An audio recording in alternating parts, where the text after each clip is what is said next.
methods for recruiting students. How many of you would like to recruit more students? Anyone here? 1, 2, 3, almost everybody. And so we've asked Betty if she'd share some of the things that they've seen that have really worked well. Well, we included on our application a question that says, what most influenced your decision to apply for this course? And we found, I believe, I'm not real good at remembering all the statistics, but I believe it was approximately 75% of the students said it was through a friend or another YWAMer. And it pointed out to us that it's through personal relationship that recruiting actually occurs. No matter how many splashy magazine ads we can use, no matter what nice brochures we can develop, if there's not the word of our testimony going out in some way or another, either by someone who's already taken the course or those of us who are on staff and currently working with some of the schools, it's through that living dynamic of relationship that recruiting seems to occur no matter what you do. And even with secular colleges, I went to an admissions and records seminar a few years ago that was a secular conference, and they spend their money sending recruiting teams out. They go, and it's through personal conversations with people that people end up going to their college. Another point that was in one of the seminars that I attended was the man who was giving the description, he said that his son had actually written to about 20 different colleges for information, and the only ones that he actually paid any attention to were personal responses. The ones that were dear friend, that were Xerox, that were highly institutionalized, he could care less about. He wanted to be identified as an individual, and basically those are the ones that he responded to. I feel bad out of Kona that we're not able to do that more. Because I know that that's what hits us, that's where we live. Even in the whole area of support raising, it seems like there seems to be a universal principle that applies, and it's one of by invitation only. We respond by a personal invitation being presented to us and a challenge coming before us. Some of us are more gifted in doing that than others, and I think within our midst, within our YWAM bases, we need to find out who are those people that God has really gifted to be able to challenge, to draw out the destiny that's within the people that they then meet with personally, and who can share the word of their testimony in a dynamic way that imparts life and that causes the person to go, I want that. I've found that there's a real distinction in communication. If you're talking to a group like this, you can preach. You can almost slam people across the side of the head with truth, and they're like, oh, okay, you know. Whereas if you do that one-on-one, and it's an absolute affront. It's offensive. It's not something that we're taking because that's personally attacking. So we need to be careful, I think, in some of our recruiting techniques. Sometimes it becomes preaching one-on-one. None of us like to receive that. And I think the power is in the word of our testimony and in the person-to-person, friend-to-friend communication. So something that we've done at different times in Kona is those people who are in school right now who are having a wonderful experience. Hey, how about you guys writing little notes? We'll give you the brochures. We'll give you the envelopes. Send some of these packets back home to your friends. Just give a little piece of a word of your testimony to them and see what God does. What I like the imagery of scattering seeds. And the ones that land, you know, it's God that's doing the watering. We throw out the seeds with the word of our testimony and see how God then draws people to us. But it often, usually, is by personal relationship. Janie Rogers was sharing with me that one of the best successes she ever had with a brochure, she was running a communication school, I think it was probably the Authors School in Texas, was that she was sending them out to the states particularly, and she called the post office of every YWAM base she sent them to and said, what's the name of the head of your communications department? And will you promise me that you will put these brochures in their box when they come? And so they all went directly to the communications people, and she got the best response she'd ever gotten from sending brochures to bases. So you might want to try that one in areas where you can call. Yes? I think it's very important for us to recognize that this personal contact is really the way to go. It has been through the years, and we can put a lot of money and effort into brochures which are needed, but they won't do the same thing as that personal contact. And I was just reading from a copy of a Smith's College newspaper, and Smith's College in America is a prestigious women's college. It's been going since the early 1900s, is well known, and this was talking about how they recruit students. A good applicant may receive as many as 15 publications, 5 phone calls, 15 letters, and deadline reminders, and 6 personal contacts. That's for one of their students. They talk about that, and this wasn't just this college, but an average of $1,700 per student is put out. That's an average of what's put out to recruit one student. So you're glad that the Holy Spirit's working on our behalf to bring our students in. Well, I thought that this was really interesting and something for us to consider. Is that they use 1,800 alumni student raisers help the college find good applicants. And we have worked some, across America with something we've called Night of Missions, in which we've had the people that have graduated from a school somewhere or a YWAM friend bring other people together that are interested in missions. But as we're having students finish up a course, to be able to talk to them, would you like to go out and recruit and have some parties and people in? And when a speaker comes through, come in and have them share the vision. And those of you that are public speakers and are speaking in various places, don't forget about that one-to-one contact. Very often, if you're in an area, you can ask a couple of YWAMers to come and be there at that meeting with you. And I found that one of the good ways to do it is take the online newspaper with us, have some pictures and photos of what's going on. And though you may not have even been asked to speak about the mission, it's always going to be part of your illustrations. And people will come, and many times they come and ask you questions about it. Another thing that's been a real blessing to the people is when Lauren has taken the book that he has written and personally autographed that for somebody's friend or family or pastor that's come in there for school. But in some places, we are seeing a decline in the amount of students that are coming, and I think we have to get more serious about actually going out and giving that word to them and giving them the opportunity. Dawn, I know that you've done things with communication teams. Are there any things that you would share with us?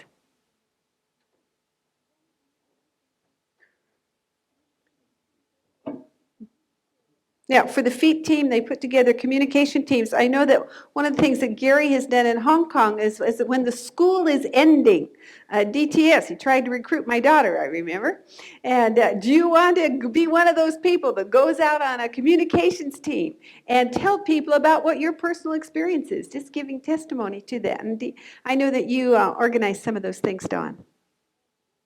Well, from the FEET teams, this was in Hong Kong, we would send out communication teams, usually 3 teams to North America every spring and a couple of teams to Europe. And our strategy for each of those locations was different. But I'd say one of the main things for North America, well, and for Europe, we would contact the different churches and all by reference. And so when we'd have people come in for our FEET teams or into our discipleship training schools, we would ask each of those students or each of those participants to give us the names of contacts that they felt would be really good contacts. And then we would get in contact with them, first of all, through an introductory letter, and we would mention our reference person. So we would say, Daryl Ching, who was on the FEET team this last year, mentioned how much he appreciates the support of your home church and whatever. So we would use that reference person as the introduction, and we send a letter and tell them basically what the team was that was coming and the types of things that we'd like to share. We were really clear in our upfront communication as far as our purpose, which really, first of all, was to bring them into a broader awareness of some of the things that were happening in the whole area of Asia. And secondly, to recruit people to come and go with us. We didn't call them recruiting teams because we felt that we were called to a broader calling, which was communication of all that God was doing. And thirdly, it was to call them to be involved with us in prayer. What we did from that point, in North America, we would have the team leader actually telephone to the pastor and refer to the introduction letter that we had sent. So there was an individual contact between that team leader and the pastor, and we weren't having to work through middlemen and get our communication all muffled, but instead there was a real relationship that was established. One of the things that we would try to do is to even in our recruiting, our communication teams, was to target unreached areas. And at least in North America, one of the things that we found is that there are regions that have been saturated and oversaturated with YWAM teams going through. And we felt like if we could get into some of the outlying areas, that we'd begin to tap into new missions potential. But the other thing that we did find to be true is that there are areas where there is a real missions awareness, and we wanted to really work with that as well. So we would go to those areas that I kind of called missions hotspots. And one of the things that we found also was that if we would send a team several years in a row, sometimes to the same churches, oftentimes the first time, God would stir some people's hearts, and then the next year, they'd come back and say, oh man, I know God spoke to me last year, and your coming back has been the clincher for me. And so oftentimes the Lord would speak to people to go through going back around a second time to the same area. We felt that it was very important that our teams represented the mission and the ministry, and so they were very international. We would always have people of different nations, and primarily we would try to focus in on the Asian nations, and people who had come from different types of backgrounds. So we would have some who who had just come straight out of the business world and had come to work with us on a feet team, and they could share from their perspective what it was like to come into missions and the insecurity of stepping into some of those things, and yet how God had met them. We had others who were our own converts. One gal that we'd met in Japan on a train, and she'd seen some YWAMers, and they began to talk with her, and were able to lead her to the Lord. So she was on a communication team one of the next years after that. And we found that it was really important that we would send out teams of people, yes, who could communicate effectively, but also people who were ordinary people that everybody could relate to. So they weren't so slick that people would look at them and go, boy, I could never be like that. But instead we would send a grouping of people and just say, hey, we're just like you. You know, we have the same questions, the same fears, and yet the same great God. And so that whole idea of using a combination of people and ordinary people was really important for those teams in going out. And we would always try to make sure that each person had an opportunity to share, even if it was just very briefly, so that there was a person-to-person contact. These teams that we would send out were generally about 5 or 6 people for our traveling purposes and all. And we also would stay in homes. And that was actually one of the greatest blessings, because oftentimes it was around the dinner table at about 2 or 3 in the morning that you had some of your most meaningful conversations. So we also found that we could not continue these teams for a great length of time because we were dead after a while. But I think most of us, by the end of the time, were even more energized by the end of the time than at the beginning. Although our bodies were weary, our spirits were really energized just by seeing the response of people and their excitement about missions. And generally, we had a lot of people come to the feet teams directly from those contacts. And I might also mention that particular ministry, did not require a DTS prerequisite, because we felt that we were to link people from the local church directly into missions. And then most of the time we had about an 80% group that would stay on and go straight into the DTS, and our DTS had a tremendously high momentum that was already built by the time that they came in, and we had a really high return rate as well. David, will you share with us something of what's worked in South America for you? It's easy for us because we work in an area that's not been yet oversaturated with lots of mission calls. But there are a couple things that have been very important for us. We've found the short-term events, our summer of service opportunities, to be one of the major ways of interesting people in missions and in our training programs. And so we put a lot of emphasis. I believe this last year we didn't have a summer of service. We had 16 with our torch run, and that exposed to several thousand young people, and there's just a tremendous interest there. But usually we have 6 or 7 programs throughout the country. But beyond that, we're a medium to a smaller size base. We have about 80 people, and some of our other, we have 3 training bases. The others are smaller yet. And in those places, our DTS leaders are themselves doing the recruiting. We don't have the registrar or admissions personnel. He has to do all of that himself or herself. And we usually begin that quite a period of time ahead. And because we have a very high fees for our school and it takes them a long time to raise the money, we charge $200 for the 5 months, including the outreach travel expenses. But that is very difficult. For a lot of people, it's a very big mountain, so we need to begin with quite a bit of time. And I know we have a person who's coming to this next school who we just worked on a relationship for 5 or 6 years. And we just visited. Every time we go through that little town, we stop and have tea with him and his family. And just that personal, I want to echo what's been said, is involvement is so important. And we found not only the personal involvement with the individual who's coming, maybe this applies more to those areas of the world that think group, but we found that our DTS leaders have to go and visit the pastors, go and visit the parents, and spend time, involve themselves in the whole family, involve themselves in the church. And as they do that, one comes, and the next time it's 3 comes, and the next time it's 5, and then we're being invited to establish seminars and bases in those places.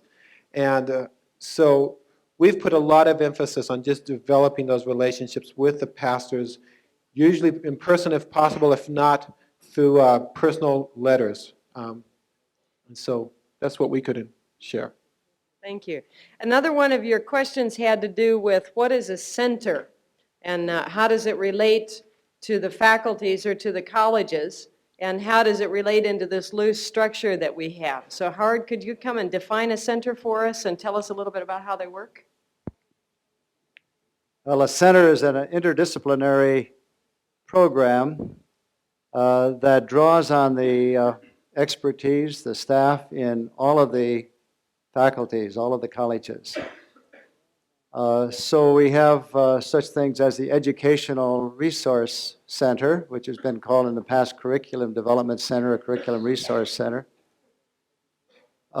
which of necessity must draw on the expertise that resides in all of the faculties to develop educational materials that are particularly important to that particular faculty and the ministry that it represents.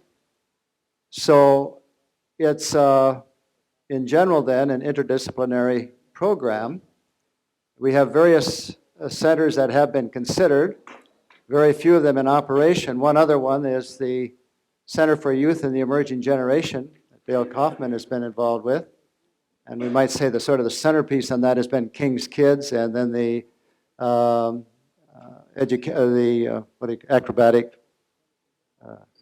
gymnastic teams. And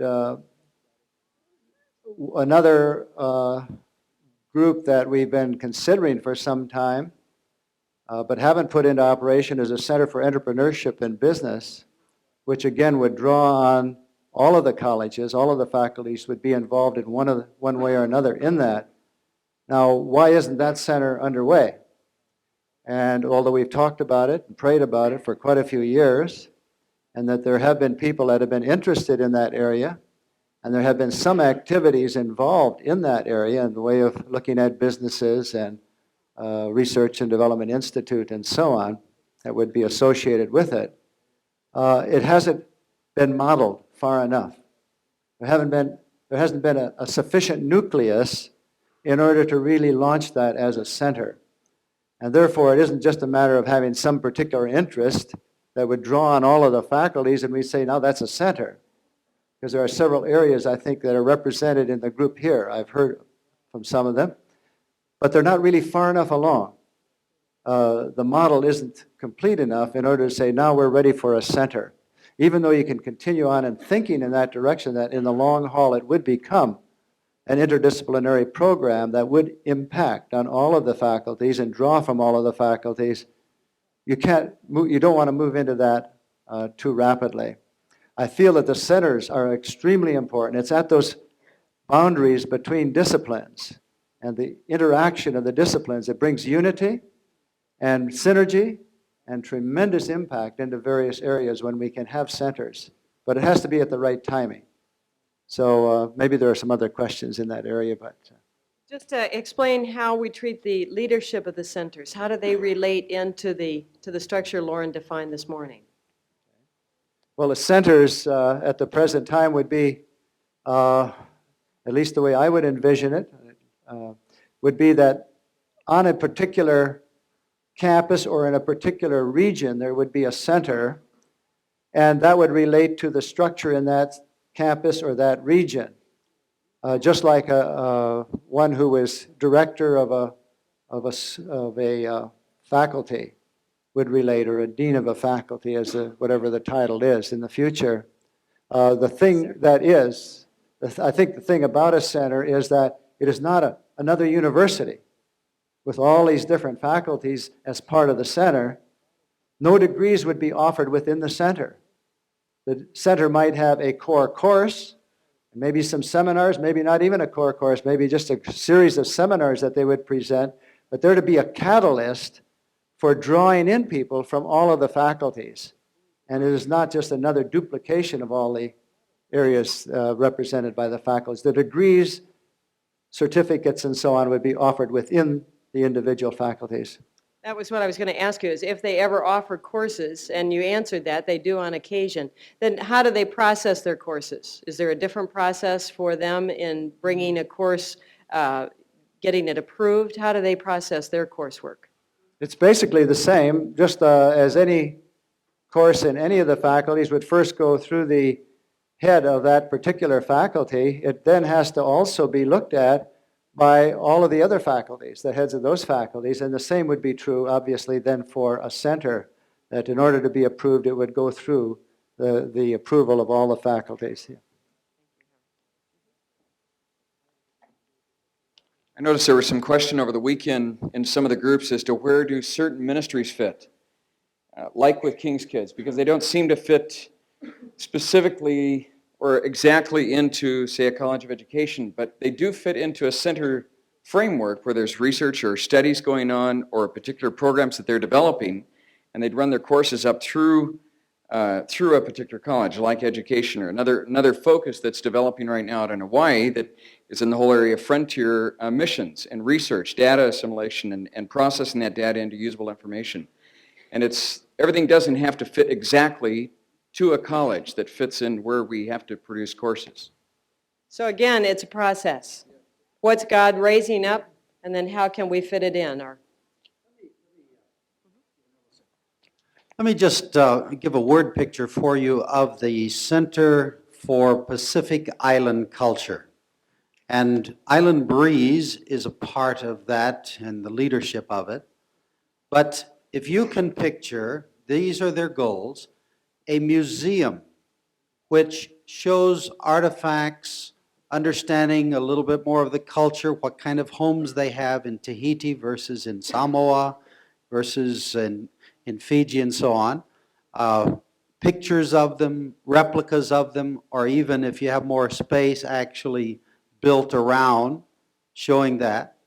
Then a museum in which you show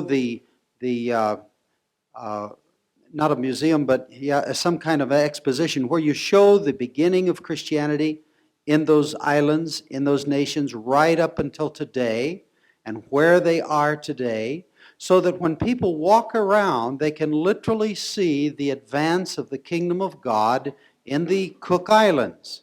And they can see when it began, they can see revivals, they can see pictures or descriptions of early missionary leaders and and Cook Islanders that went out 150 years ago as missionaries to Papua New Guinea and so on.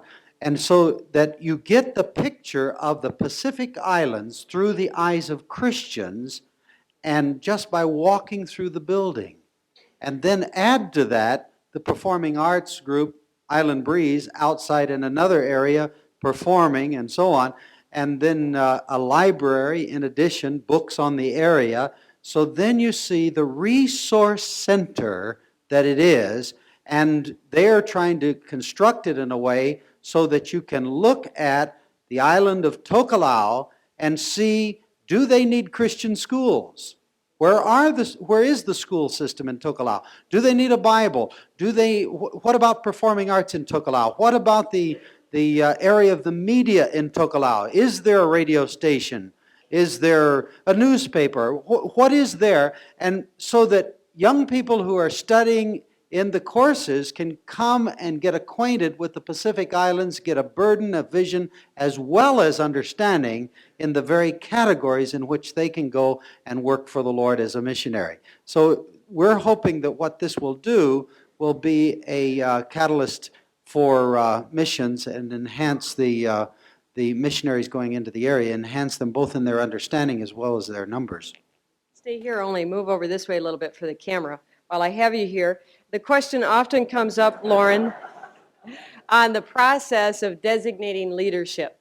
Will you talk to us about what you see as the process that's essential to pointing out, finding new leadership, and then actually bringing them into a position of leadership? All right. Could I talk on recruitment first? Yeah, oh, thank you. I just wanted to add to what was said on recruitment. So many good things were said. On the content itself, when you go out, don't go out to recruit, go out to share vision, go out to share burden. And it was said they're a communication team, not a recruiting team. Recruitment says, focus on us. Vision says, focus on the needs of the world. But the key to all of that is tell what God has done. So in other words, start by focusing on God. And I've seen whole congregations that are just, when you say missions, they go into depression. Because so many have come by and told the terrible things that have happened to them or somebody else, and the fact doors are closing all over the world, and we just probably could win one more if you'll help us in the offering. But people are depressed, literally depressed. When you focus on what God has done, people come alive. And then you share what the vision is. Now they're ready to join. And then you still need to... My big weapon was after I'd preached and had my altar calls, Darlene would go and talk to them one by one. That was the big key. That's how she got the guy in the green sweater, Don Stevens. That's how she got, big, tall, skinny Floyd McClung. That's the way it's done. And that is very important, is the one-to-one-to-one. And we have been in more churches and youth rallies and all of the rest than you can ever dream of. But let me tell you, on the phone this afternoon, I was talking with Leland Paris regarding the upcoming meeting a year from now, August 1990.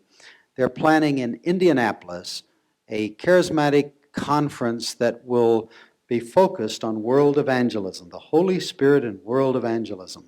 They're expecting 70,000 people there. Joy, you spoke at the one in New Orleans. They had about 50,000 there, didn't they?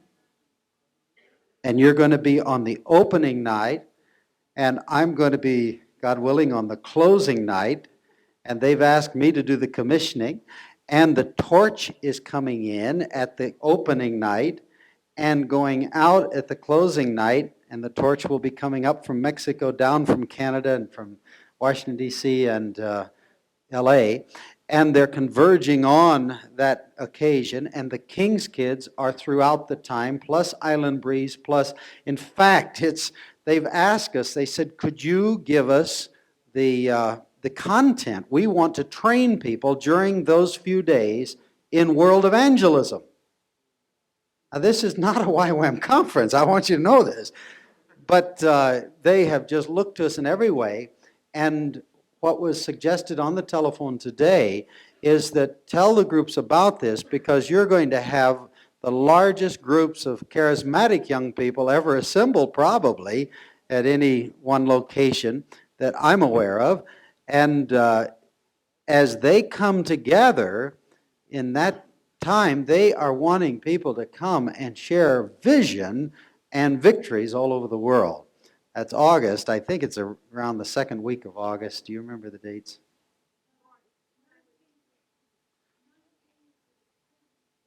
All right, around the 19th of August. I was talking to Leland earlier today. He said, you know, one of the things they said to me, Darlene, was did they think that we could possibly in the mission find places to have these young people go to after the conference was over? He thought maybe we could help. We'll look for a few places. Yeah, I've got some spotted right here on this map, right? It just happened to. See, you're going to remember that map, aren't you? Let's send them. Send the new ones to China. And we'll need leaders. How do we get leaders? Jesus prayed all night before he appointed his leadership. Leadership came from recognition by the Spirit of who God had. I don't know how to say it, but at times I walk in and I will see somebody in the Spirit. I will see them and know God wants them in YWAM. And it is something in my heart. I don't go up and say that. Maybe I should. But when Jesus saw him sitting, Nathanael, under the tree or whatever, you see there was something of recognition of the Spirit. And you recognize leadership in the Spirit. You recognize them by their fruit. Jesus said in Matthew 10, by their fruit ye shall know them. Now their fruit indicates they have experience. They first do before they teach, and certainly they do before they lead. You just have to have experience in the category if you're going to lead people in that category. That sounds simple, but I want you to know it is violated over and over and over again. That principle just simply is violated, and even Jesus, who could well have done all the miraculous shortcuts, didn't take it. First he began to do, then he began to teach, and that's the way really the multiplication comes, and you are able to keep your quality.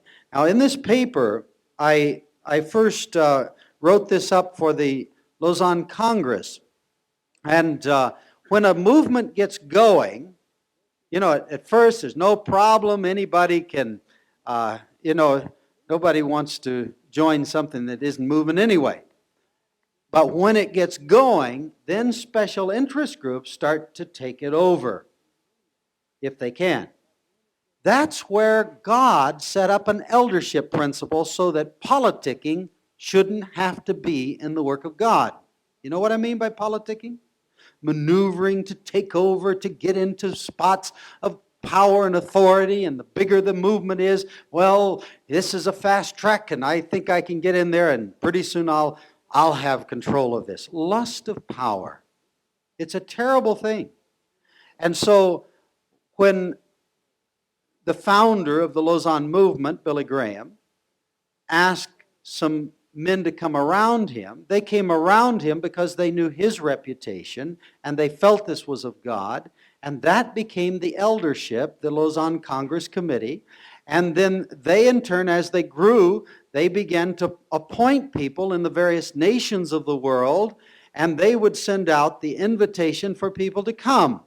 But now it's 50,000 wanted to come to the Congress in Manila. How do they select?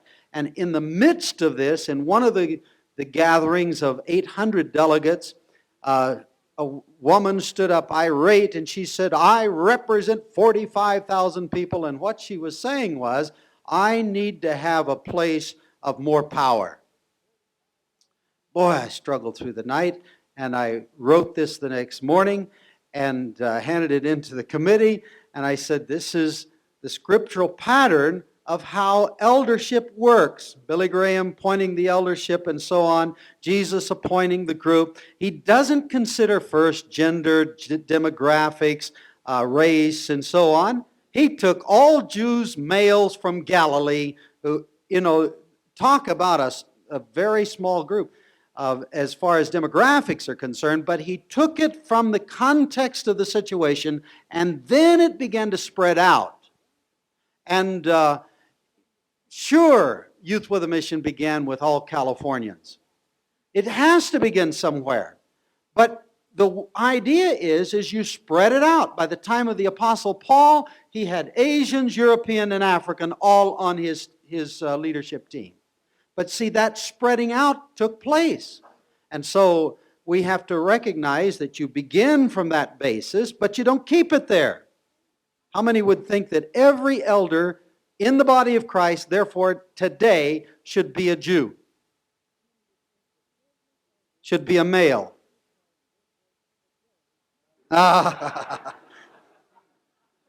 Should be a Galilean? You see, it didn't stay there, but don't criticize Jesus for starting there. It comes out and it begins to multiply, and then it takes on whatever the reflection is of the anointing and the scope of the anointing. So in this mission, it's worldwide, and it becomes more and more and more reflecting the vision of the mission in its leadership. How are people recognized and appointed to leadership? Through the eldership process, which meets the upcoming grassroots multiplication. You see, it's not a top-down movement, it's a recognition of emerging leadership. And yet there is the eldership, and what the elders must be are not novices, which means they are not new Christians, and they shouldn't be novices in the ministry itself. They shouldn't be new YWAMers, even if they are old Christians.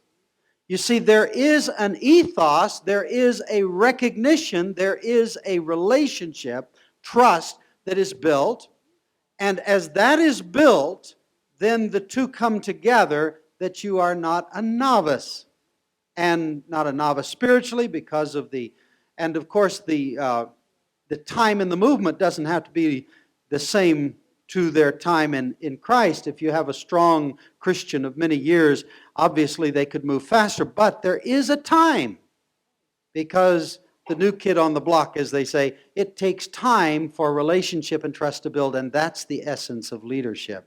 Relationship and trust, and so, along with giftings, of course, within the person. But as you recognize them, people recognize them. And so as we are looking even for an ad hoc committee, it is very important to understand what are the fruit?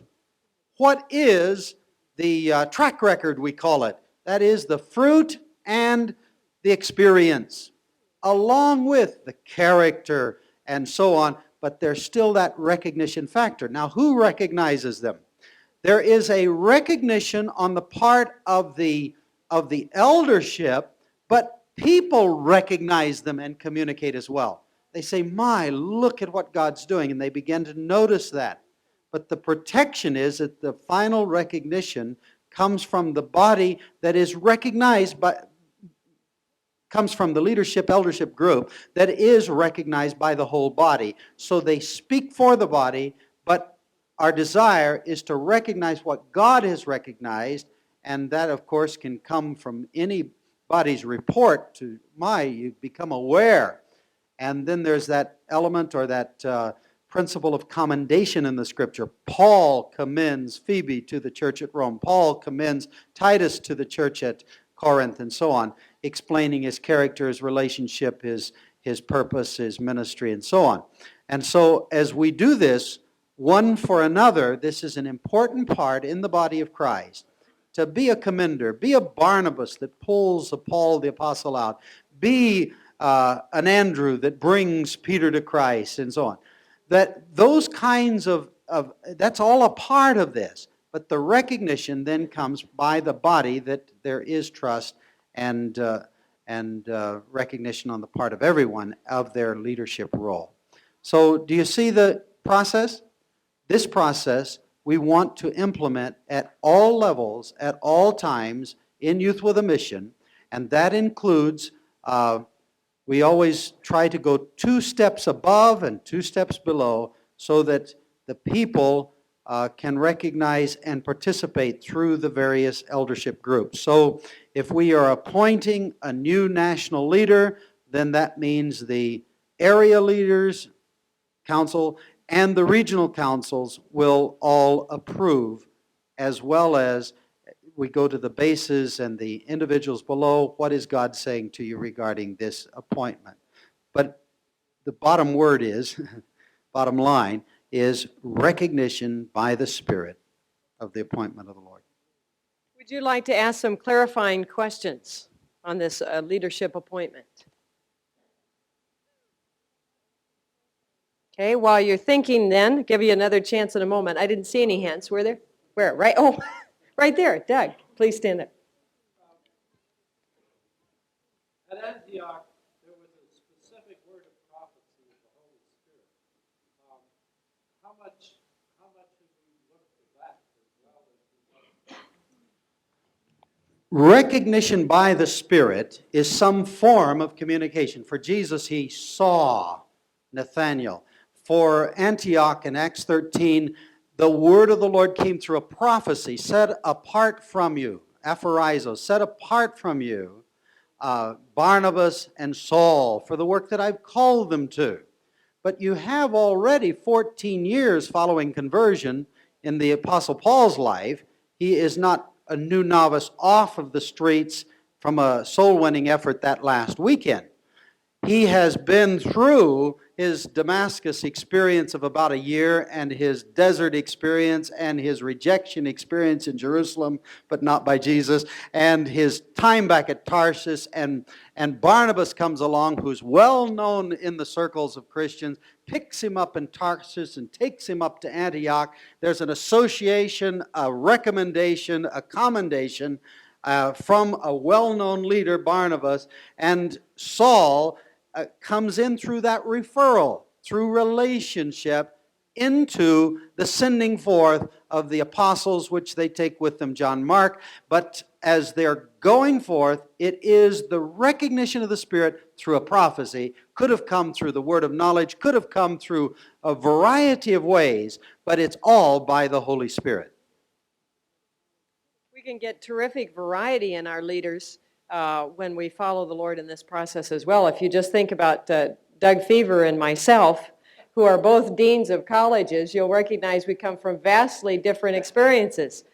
Doug has been in the academic world for a good many decades, and it comes with great, several decades, 1 or 2 decades, a few years, 3 years, and has terrific expertise. And yet the reason Doug is dean is not because of the expertise that he has in the academic world, but the call of God upon his life, then the leadership that was seen as he entered into the mission and moved in the call of God.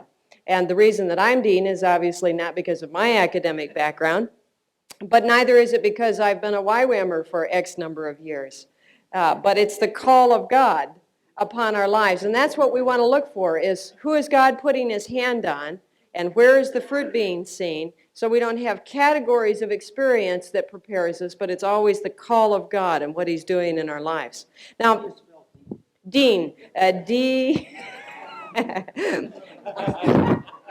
I'm not going to fall for that one. It's a trick word, isn't it? Silent letter at the beginning? No.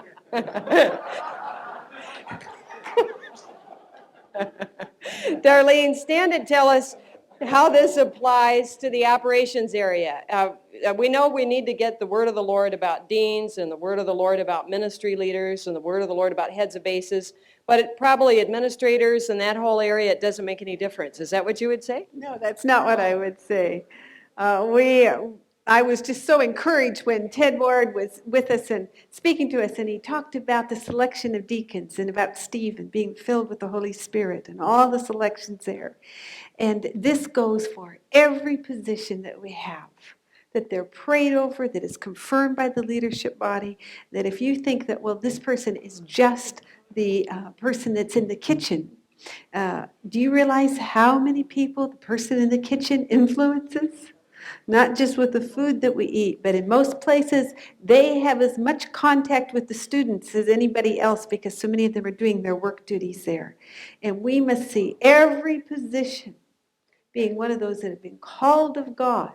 And we must continually reinforce that. And then you won't have somebody saying, well, I am just the mechanic or I am just this. None of us are just any of those things. We're people appointed and anointed with God, from God, and they'll look at with new respect onto their appointments as well. Are there some more questions in this area? Appointment of leadership. Right there, Kathy.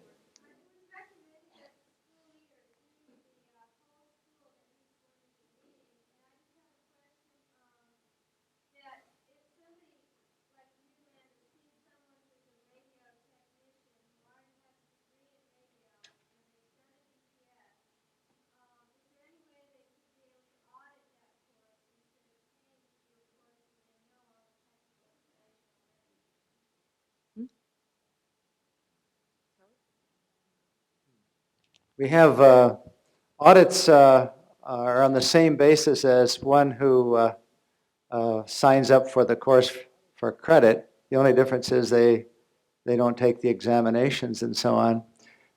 We do have such a category as an observer that at the discretion of the course leader and the dean of that faculty could sit in on a portion of that. That's a possibility. David, you had a comment on leadership appointment? Tom says you have a comment on leadership. He's modest. I'm trying to help him. Thanks, Tom. Tom likes to pick on all my failures. This is not exactly a strength of mine. That's right, I recruited Tom.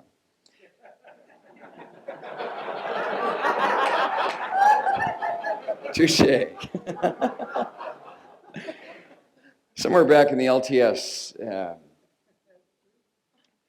there was a pattern given to us on introduction of people into leadership responsibilities. Our typical pattern in YWAM is directive delegative. The vision, the bus is at the back of the door, pay your $5 and you're gone. You're the leader of the team, by the way, as well. And once that has worked, I'm sure, somewhere.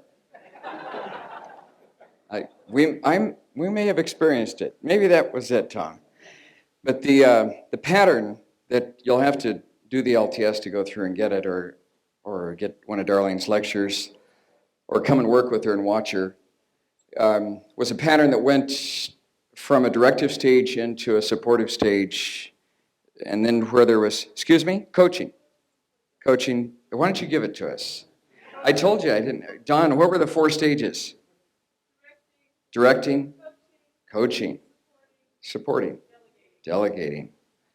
And not everyone needs to go through all those 4 stages. But it's if you communicate, develop the relationship, find out where the individual is, you can determine that. I'm in the process still of learning that after 18 years, but I'm still learning. And I imagine most of you are as well. And this is where team leadership helps, where one sees the obvious need for coaching, and another one sees an obvious need for directing type leadership, and another one sees the obvious need of delegating. When you work together in team, you can get a better sense of when the timing is for each one of those stages. Another question or clarification out here on leadership appointment?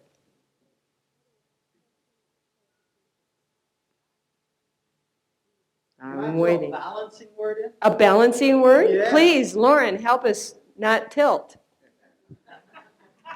I want to encourage you that one of the ways to find leaders too is when you have a short-term team going out, don't pull in a staff member, look among the team workers, and you'll find that out of every 10, God has one there. And they just are there. And it won't be too bad if they're going out for 2 weeks to lead a team, if you're there the third day to make sure that everybody's still alive and well. And also be there just about 3 or 4 days before they come in. If it's a 6-week outreach, then you be there the second week and the next to last week, at least. And you may have to be in there between times, depending on what you find the second week. But I want to encourage you to look for those young leaders. And some of our best, our long-term leadership, our team leaders that we took before we really were sure about them, but like Joe Pertali and David Boyd and Don Stevens and Floyd McClung and so on, as we pick them out in their early years of life, sometimes teenagers, it was for Floyd and it was for Kalafi and it was for several of them, they were just teenagers. And some would say, well, you just don't give leadership like that. So that's my balancing word to what I said before in terms of novices when you're putting them into a long-term, full-time ministry versus a short-time outreach type thing. Use those outreach times to discover all kinds of giftings, not just leaders. Do you think there's some possibilities within schools that some of those leadership abilities could be tested out while they're still students? The tension is this, that as you're raising up staff to staff other schools, you often do not use the student leadership that is there. And there's outstanding leadership there. And so you're going to have to find a balance to that tension. And I came up in the days in leading schools when there were no staff except Darlene and me, and so we had to use everybody. And we took Dennis Kifiak as the administrator of our whole campus and our school and our base and all. There were 28 of us. And that was here in Switzerland because he had sold papers or something as a boy. But he had distinguished himself in the gifting of administration. And Paul Hawkins we put in as the one, Hawkeye we called him, because he was over work duties. And I watched him work. He ended up base leader up in Denmark. But you were able to discover giftings as you released the students into leadership right in the classroom. Find out who can lead in worship by, it doesn't matter if they mess up. Have you ever had a mess up in your life? Never, never, not a one. Uh-oh, there was almost a confession back here of a one-time mess-up on the part of Dave Ross. I mean, Ron Ross. It was Dave Ross. Anyway, Ron quickly said it was Dave. But what we're saying here is if we don't learn and grow in our mistakes, we're not going to have another generation. And so don't just take them, even though you have a large staff on your school, and I don't believe in real large staffs. I believe in a very lean, mean, trim group. But I think you still ought to use your student leadership and let them come forth, because then you're going to see leadership. Now, another area that you asked questions about was the pros and cons of a specialized DTS. This came up in one or two of the colleges. Maybe someone out there that was in the discussion could just stand and give us an idea of what you're talking about, and then I'll throw this one open to the panel. Specialized DTSs, the pros and cons. Would someone from that group like to give us a definition of what they were speaking of? I do too. I was going to give them a chance.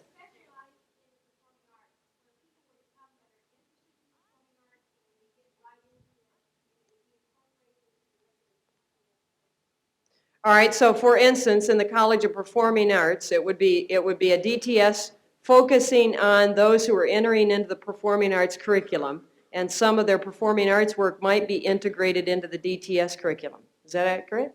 Okay. Another is a pastor's DTS for years. A pastor's DTS. Just for pastors, because they'll get more open. Would you like to go first, Lauren? No. I like the last word. I say, yes, dear. Would you like to go first, Darlene?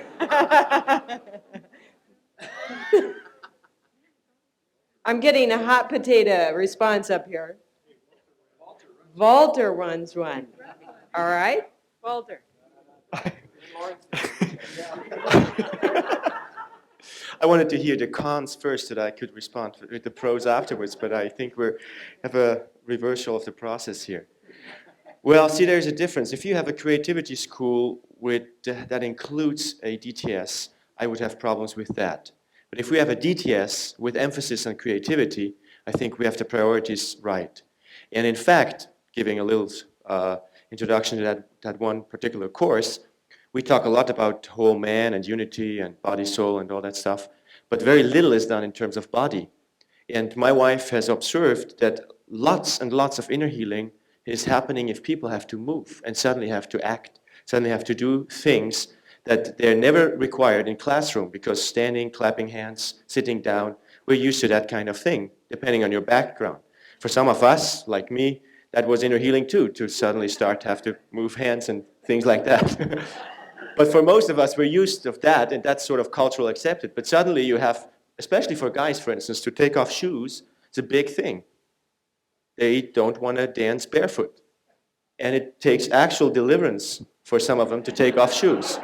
Now, I heard a message on taking off shoes some years ago that has some spiritual significance. So I do believe in DTSs with a special emphasis. I would not believe in something else which includes a DTS. I think that would be wrong priority. One more reason for it is that we are recruiting people that would never come to an ordinary, seemingly, now presupposingly for them, dull program that they are not interested. But you hook them with something, and once they're there, they get the full blast of it. Now, one important thing for it is a full DTS program, plus when other people are having free time and leisure time, plus hours and hours of rehearsal. It's not a sort of a Mickey Mouse thing that takes the name and adds some leisure time to it. It's just moving around and things like that. I mean, it is a full program. It is hard work. I would think it should be harder than a regular DTS. And so it should not lower any standard that we have discovered as non-negotiables in a sense. That's why I say it's a DTS with a certain emphasis. Well, that's for the start. Thank you. Dean Sherman, where are you? He left? No, I see him. Would you give us some of your thoughts on this, Dean?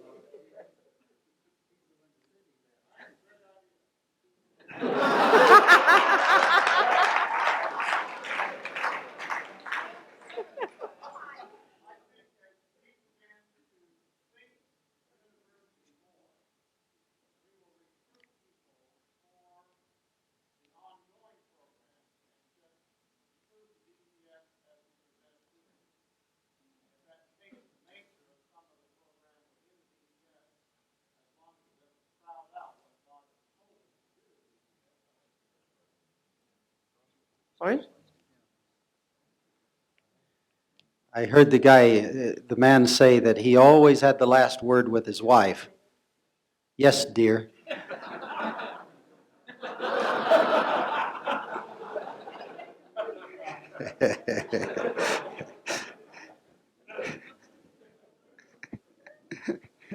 The other one said, he says, listen, I have my wife down on my knees begging me. She says, you come out from under that bed now. I don't know where I got onto these, but anyway, what was the question? The DTS, specialized DTS in marriage. Then, all right.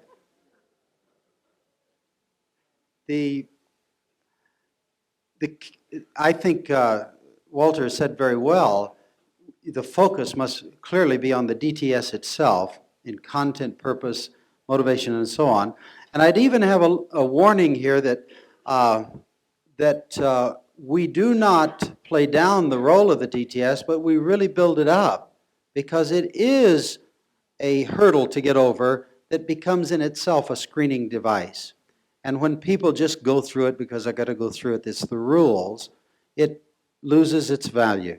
In one country, I know a denomination had decided that they wanted all of their pastoral candidates following seminary to go through 1 year, one DTS program before they went into full-time service. That was Chile, Presbyterians or Episcopals in Chile, and what it was asked of me when I was there, and I said, always give them another option.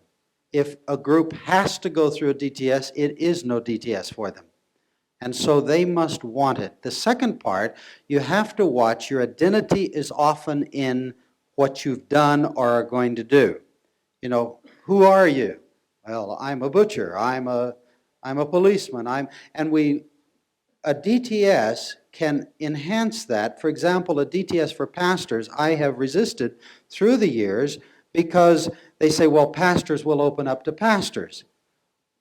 What is that? Is that another word for pride? Professional pride at that? If so, if they only open up among themselves, is it really going to be a good DTS experience where the ground is level at the foot of the cross? You know, at the foot of the cross, some are not clerics and some are laymen type thing, but everyone, and this has not stopped pastors, missionaries, full-time workers for God in any sense of the word through the years. We always have a good group going through crossroads of every kind. So I would caution you to making it break down too far, or we will lose the impact because people will be able to retain whatever it is. In another sense, it's like having a DTS only in one culture. There's good that comes out of it, but there is more good when you have multiple cultures in the course. Another question related to the value of a degree. Since we're de-emphasizing the degree tracks and encouraging students to take the next step that the Lord wants them to take in training, and if it leads to a degree, fine, and if it doesn't lead to a degree, fine, then what is the value of a degree? Walter, you've finished your degree at formerly PACU. Would you like to tell us what the value has been for you? Please?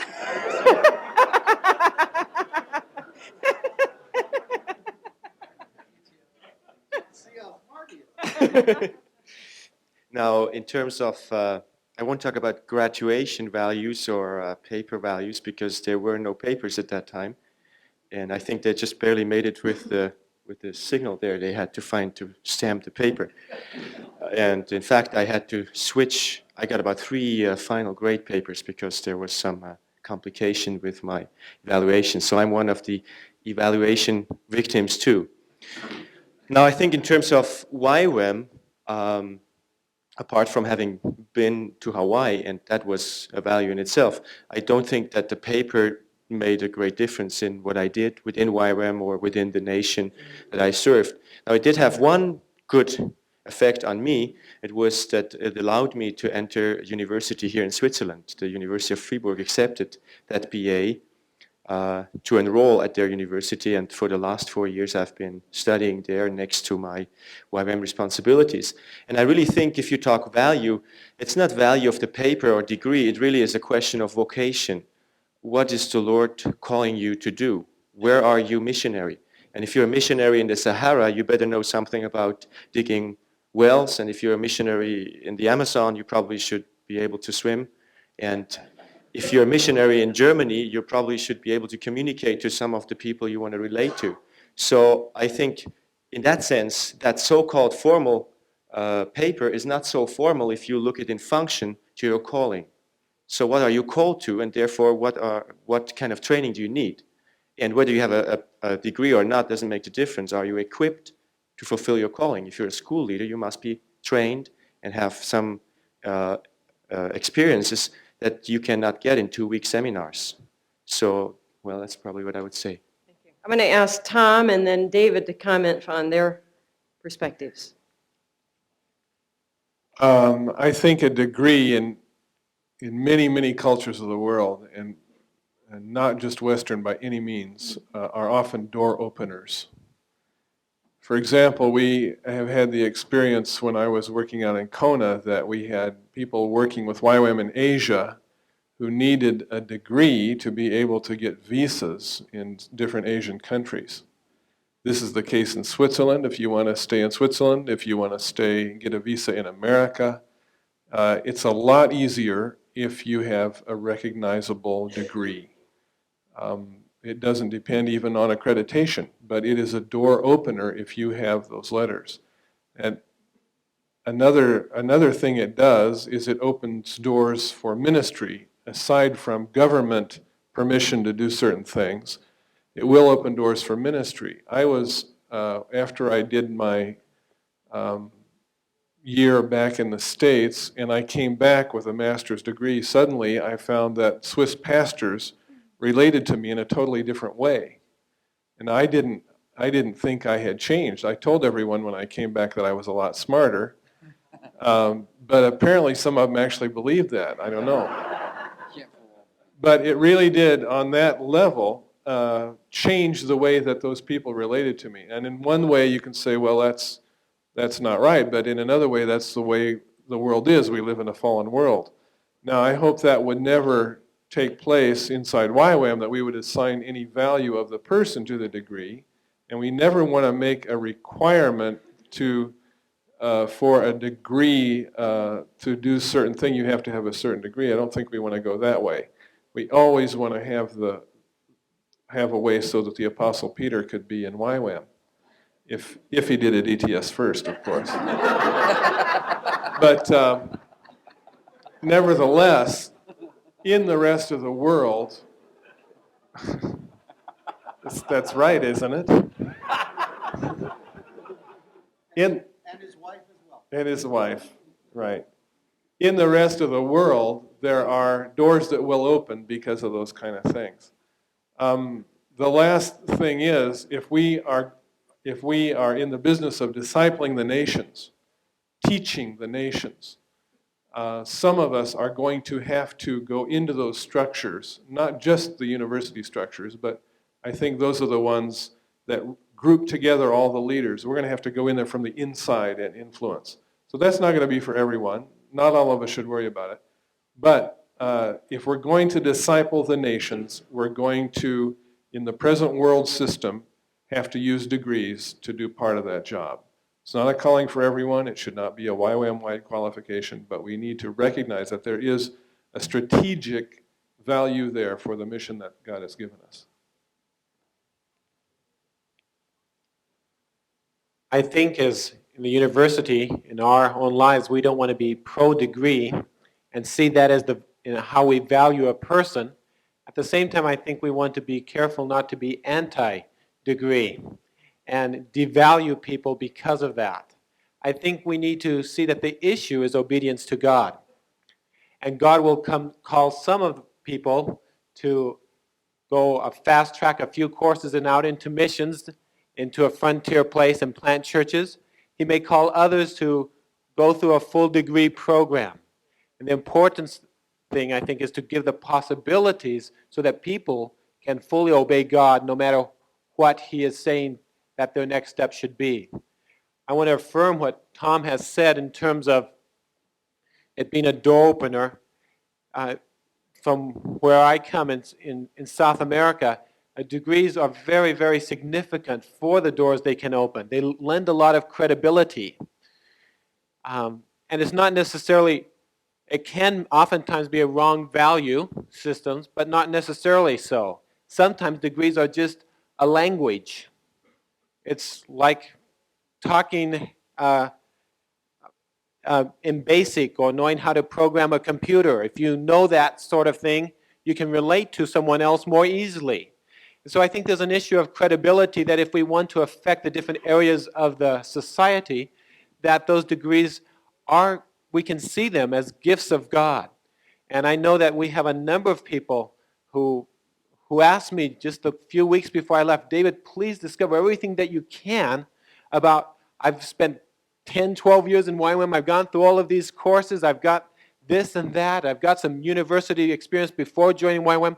What do I need to do to finish off that circle and feel like I've completed something? And there's a sense of fulfillment when you've gone through an effort, because it's effort, it's time, it's life, it's energy and investment, to say, I completed it. And there's a real sense of fulfillment and worth, not in the piece of paper, but in knowing that you've done all that God had called you to do. And I think that's why this can be a very significant part of the university. We don't want it to be the only track that people follow, but it's important, especially in developing nations where exclusivity in the educational realm is the rule. And if we can say, you can, a lot of people have never heard you can before. And that itself, just knowing that they can, is a healing process. Another area, of course, it does provide a possibility of interacting with other colleges and universities, whereas without the degree tracks, it is very difficult to identify and communicate with them. And as you heard Ted Ward say, that how important it would be for the University of the Nations to interact with other tertiary educational institutions around the world. So that's one big area. And then, of course, the degree itself is something we certainly don't want to emphasize per se, but it does represent a series of schools, a track, in which a certain experience is gained that you are qualified now to operate in a particular area. And I think that's been pointed out by David here as well. Another subject that was brought up is the whole area of scholarships. And are there any guiding principles for scholarships? Are we going to try to develop scholarship programs? Or is there anything that the different bases should be looking at in this area as far as guidelines or principles? Throw that open for the panel. It's a category that's regularly requested. I'm sure if you're a base leader or if you have a number of schools, you receive regularly letters.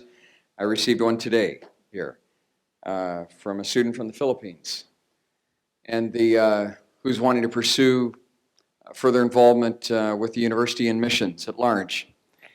And I don't think that we should, while it's an area that I believe we are to develop, and a number of bases are moving that direction, some in more formal ways, some in less formal ways. For many years, I know in Kona, there has been, just through generosity, and that's the foundation of it, there have been many quote-unquote scholarships given. And that's really valuable. I don't think we should ever get away from that within the mission and university. But I believe beyond that, there are many, many people that are friends of this mission that identify with us and are looking for ways to invest. And I believe God's given us as a mission a call to release people into giving, just as we are releasing evangelists and prophets and teachers and pastors and administrators and others. And there are conditions to that, and part of that would be directed toward scholarshiping. Not everybody wants to give toward buildings. Many people have an interest in giving toward people. And but it's a wonderful way to service students. And there are a number of other principles, I think, that different ones would like to speak to, but I think foundationally we have to remember generosity, and then that secondly is that in the whole scholarship realm, there has to be personal responsibility. I don't see us ever involved in full scholarships from beginning cradle to grave kind of situations. We want to see, just as we do when we start a new project in YWAM Anywhere, we lean into ourselves real heavily. And if you don't have a basis to speak in authority when you go out and ask somebody else to give. But you have tremendous credibility to be able to say, hey, I want you to know, I've identified with this project, I've given radically, we've done it as a community, and I want to challenge you to. It's hard to say no to that. I mean, you want them to seek the Lord, but it's awfully hard to say no. And it's the same in giving. When an individual says, I have sacrificed, I've paid a cost, And there's a basis. There are conditions, just as we go through, there's a framework within the university that processes people that for the minimal amounts of scholarships that we have right now, but I'm sure there's much more that others would like to give.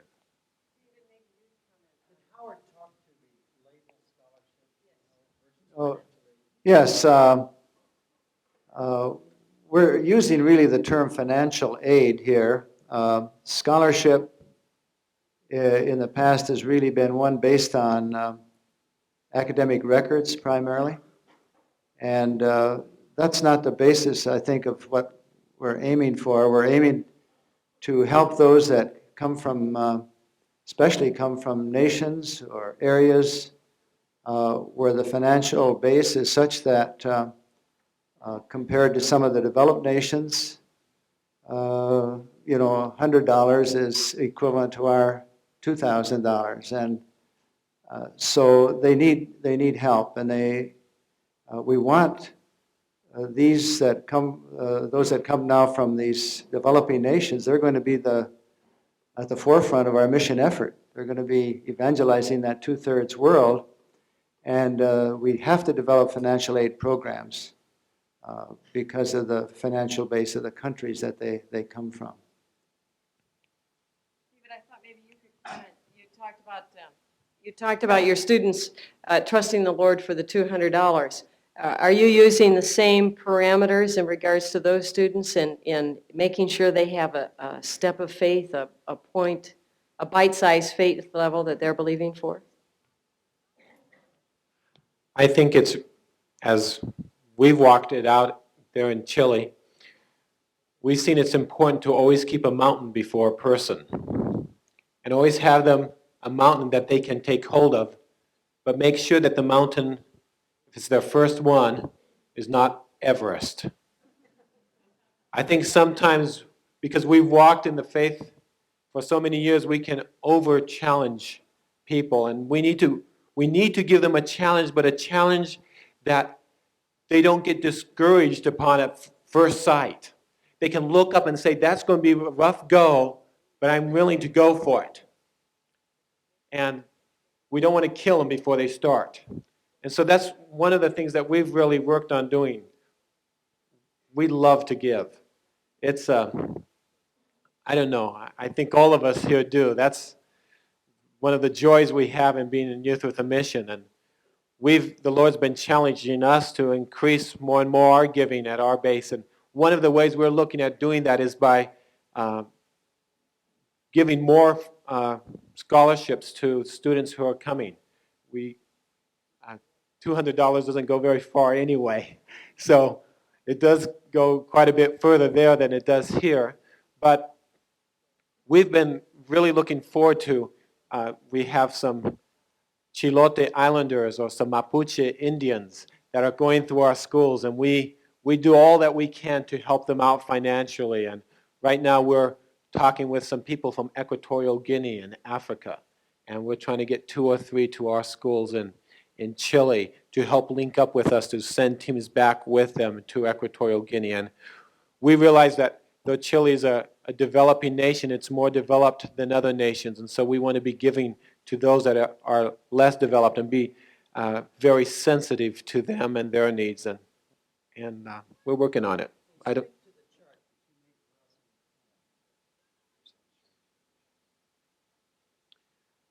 One of the things that we have sensed that is really important is the issue of, I believe, biblical justice, that God does not see us all as one blob of humanity, but He sees each one of us within our capabilities, our potential.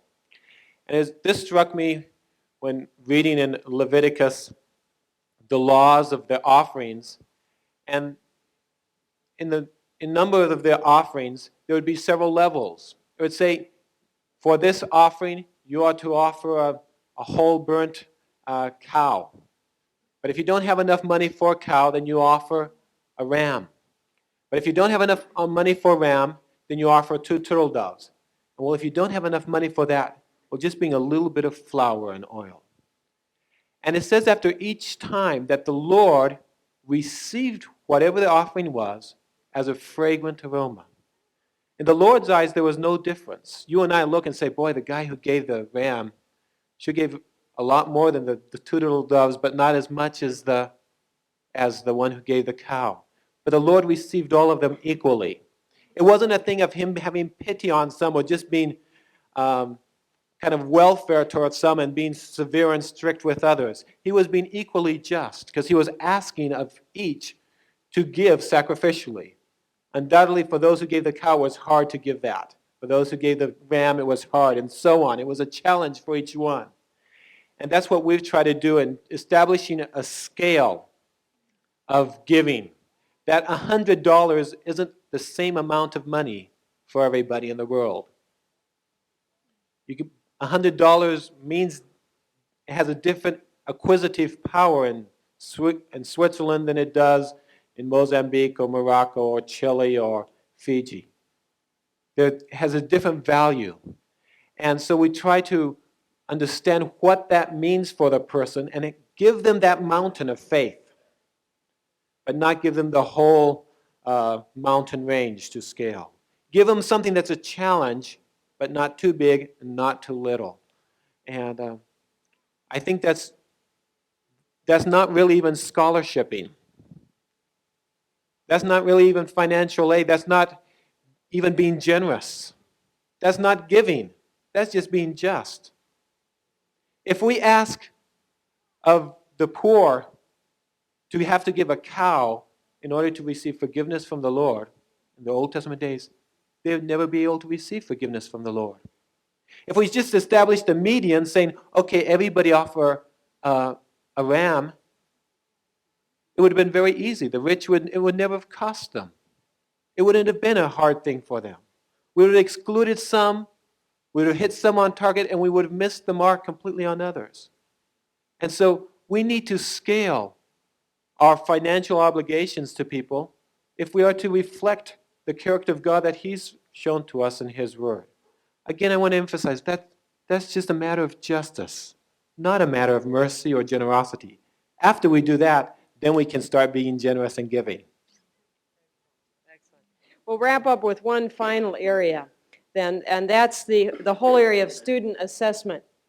I think we all know that we're not going to finalize that issue. We're not going to draw it to a conclusion here at this conference, but we're going to leave and run schools this next quarter and have to deal with that in a practical way. What advice would you offer us as a panel on how we deal with processing the issue of assessment in the next quarters? How can we work towards a solution, towards an answer? How can we experiment in this area so we'll have something to offer as advice as we work on it as a whole corporate entity? Maureen, would you like to share with us on that? I can comment on the area of the DTS or those schools that are primarily concerned with the development of the individual and maybe the giftings that are more people-related giftings. And I think assessment in that field is particularly difficult because it's difficult to measure spiritual maturity or even relational skills, particularly those skills that it's hard to measure how well someone listens or how well they minister to an individual, how well they use their gifting in a way that edifies an individual. Those kinds of things are hard to assess. I think one of the key things is having the individual student set learning goals for themselves. I worked for Wheaton College for several years, and when I worked there, I lived in the residence hall, and it was my primary responsibility to see that the students would develop emotionally and spiritually, where the professor's responsibility was to see that they developed cognitively or academically. And so I had the responsibility for 75 women to meet with them, and I had 3 staff to help me do that. And each semester, they would set particular goals in which they wanted to develop within their character, within spiritual gifting, ministry gifting that they would want to achieve. And then there would be a periodic check at which they would evaluate how well they are doing. And a journal was particularly helpful. And there are ways to help people learn to journal and to verbalize, whether it's orally or through written form, the things that they're learning. I think we can implement that kind of thing, particularly within the DTS, helping them to set the goals they want to learn. And of course, within the DTS, there's a broad level of maturity within our students anyway. So it's good for them to personalize the school for themselves at the level they feel God's challenging them within the school, the kinds of things God wants them to grow in or develop ministry-wise within the school. So they set those goals, and then it's my responsibility as the director or leader or educator, whatever you want to call me, to help them assess how well they're doing. And using a journal format, using a small group format where they verbalize, using one-on-one relationship where they review, that kind of thing, I think, can help to assess whether they're actually achieving their goals. So that would be within that area. Now, Howard, I know that this is that you're a master teacher and known for that in many parts of the world. How would you apply some of these ideas in the classroom? And then I'd like to ask, I know, Darlene, you worked with the LTS a lot on modifying the assessments that you used in the LTS. Maybe you'd comment on that process. Well, Maureen indicated, of course, again, personal relationship, and we've said this before, but it certainly bears repeating, and that is that every one of our students in our class, there should be a one-on-one relationship with one of the members of the staff in that school each week. If there's not, we don't know what they're doing. We don't know how they're receiving what's been given. We don't know where they're coming from. We don't know their special needs. It's essential that we have that. I think that's my plea, that we would really take that very, very seriously. Another thing, of course, is this whole area of examinations, which have scared people for ages. My feeling is that that's because they're lousy examinations. And there are many different ways of examining. One form, of course, would be on these one-on-one relationships. Almost the student wouldn't even feel that they're being examined. It's just a good, friendly relationship, and you would get a good feel for where they are and where they're coming from. But also, I feel that sometimes examinations are made up in a very hurried fashion with no feeling for what the overall objectives of the course have been. And I think that a good examination might take you 3 days, day and night, with a lot of prayer and fasting. A good examination takes a lot of time. And a good examination means that you know what you've been trying to accomplish, what the objectives were, and how well your staff have been presenting that material. And the examinations that are given, a good examination will excite the students. I mean, they'll study, and they'll be always a little fearful, I think, in entering such an any examination, some students. But after the examination, when they talk with each other, they're excited, and it's brought out some of the creativity in them. And therefore, they'll say, well, I answered it this way, and another one will say, I answered it this way, and they might both be right. And if you have 15 people or 20 people in your class, they might all be right, and all with quite different answers. But that, I think, is the mark then of a good examination, because they'll talk about it for weeks afterwards, and they will have learned something and will have done something that's going to be important to their ministry in later years. Oh, yes, everyone could get an A. In fact, I would say that's a mark of really good instruction. Everyone could get a C, too. And that could be a mark either of poor instruction or a class that hadn't been very attentive, but that would be also a mark of poor instruction. I heard. Oh, yeah. No grading on curves. Grading on curves is a terrible thing. Yeah, grading on curve is say, well, such and such a percentage are going to get A's, such and such a percentage B's and C's, or whatever your coding method is. But that's not right. You might have everyone who's been very attentive, very diligent, and a good job of instruction, and everyone would get A's. And that would be great. I think that's wonderful. I actually heard comments from the LTS, Darlene, at the end of this last quarter, where students said things like, I wouldn't have learned all that I learned if I hadn't taken the exam. So the exam was actually a learning process. Can you tell a little bit about how you worked on that? Well, it was Howard's influence. A few schools back, he really challenged us in a school leaders meeting about exams, and those of us that were working together in the LTS really tried to take that seriously. And we would pray about how we were to present our exams and try to make sure that they were real learning experience and had a lot of variety in them. And we heard back positive comments. I'm looking at some of my students, see if they're smiling or not. You are, aren't you, John? Yes. But what we did was try to make that an exciting learning experience. And it did take a lot of work on the part of the leadership, but it was very satisfying for us as well. And it was a good reflection of what we were doing within the class and how well people were learning. And so I would just like to encourage you to be seeking the Lord, to be talking to people that have skills in these areas. And you might be surprised at some of the ways that God gives you and that you can examine one another. And there were things that we did by students quizzing one another and giving them information ahead of time to take home and to have exam jams in which they would talk together and then come back and be able to write down what they had learned. And so the whole experience was to find out for them what they had learned. Not to put some kind of tricks in there, how well can you memorize, but what was the understanding and information? John, maybe you'd like to speak to it, since you were just one of our recent students or somebody from the school from that point of view.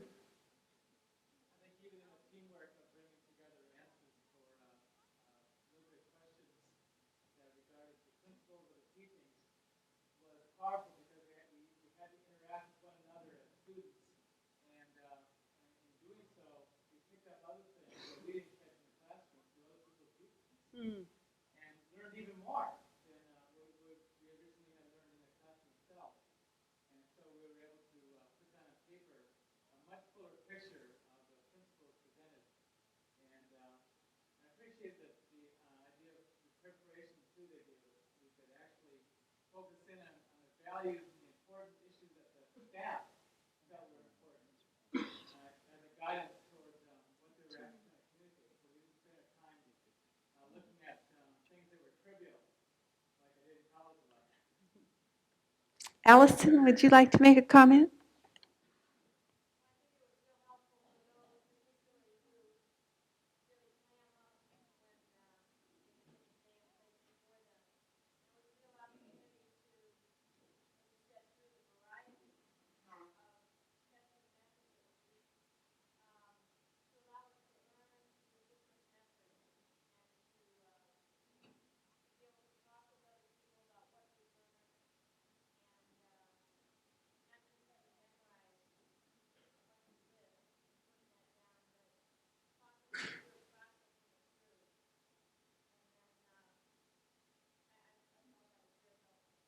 Thank you.